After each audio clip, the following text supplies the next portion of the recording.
Every morning felt like waking into a storm. Marco's thoughts never stopped. They swirled endlessly, twisting past regrets with worries about the future. Even in the quiet of his small village, his mind buzzed, restless like a trapped bird. Sleep was fleeting, smiles were rare. Friends noticed him drifting in conversations, eyes distant, energy scattered. At night, shadows of old mistakes replayed on his walls, each memory heavier than the last. Simple tasks became mountains. Every decision felt urgent and overwhelming. He tried to read, to walk, to breathe deeply, yet the mental noise never eased. Even small joys, birds singing, sunlight through the window, slipped past him unnoticed. It was as though life moved in colors he could no longer see, sounds he could no longer hear. Marco longed for silence but could not imagine it. A subtle hope lingered. Maybe somewhere, someone could show him how to stop the endless spinning. A moment of calm seemed impossible, yet that impossibility carried a quiet pull he could not ignore. One evening, while sitting by the river, Marco overheard villagers speaking of an old sage living deep in the hills.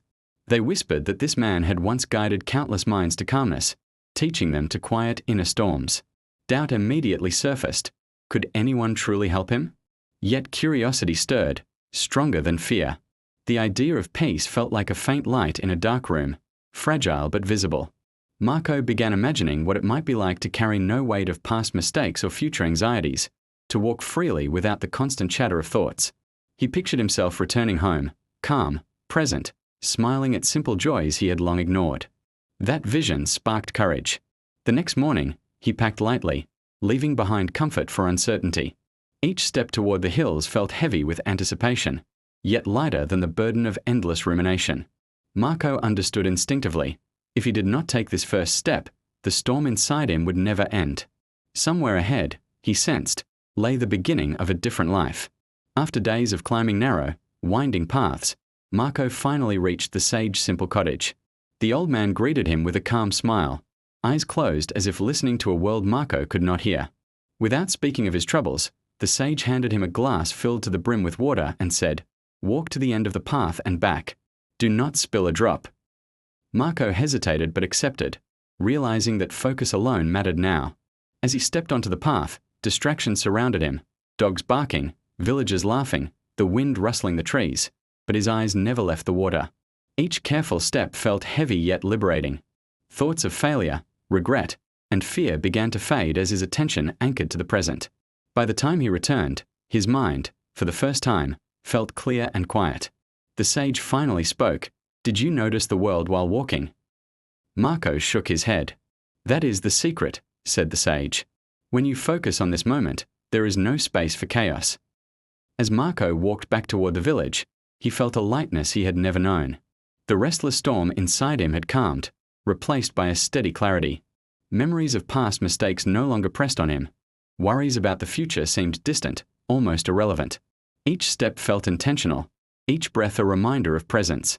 He noticed the songs of birds, the warmth of the sun, and the gentle sway of trees, details he had ignored for years. The world felt sharper yet gentler, vivid without the noise of overthinking. For the first time, Marco realized that peace had not been hidden in a remote village or in a mysterious sage. It had always been within him. The exercise with the glass was a mirror, reflecting his ability to anchor his mind in the present. A smile rose naturally to his face, quiet but real. Marco understood that life would always bring challenges, but with awareness and focus, he could navigate them calmly. The restless young man had changed, transformed not by external advice, but by experiencing presence firsthand. Back in his village, Marco carried the lesson of presence into everyday life. Simple tasks became moments of clarity rather than sources of stress. He listened deeply when others spoke, noticed the small joys around him, and approached decisions with calm focus. The past no longer weighed him down, and the future no longer terrified him. He realized that overthinking had never been necessary. It had been a habit he could now choose to release. Friends and family noticed the change, a quiet confidence, a gentle patience, a serene smile. Marco understood that peace was not something to chase externally. It was cultivated internally, one moment at a time. Whenever he felt the mind beginning to race, he would pause, breathe, and return attention to the present, just as he had with the glass of water. Life retained its challenges, but now he faced them with a grounded mind. The storm had passed, leaving a calm clarity that was steady, reliable, and entirely his own, a freedom he could carry forever.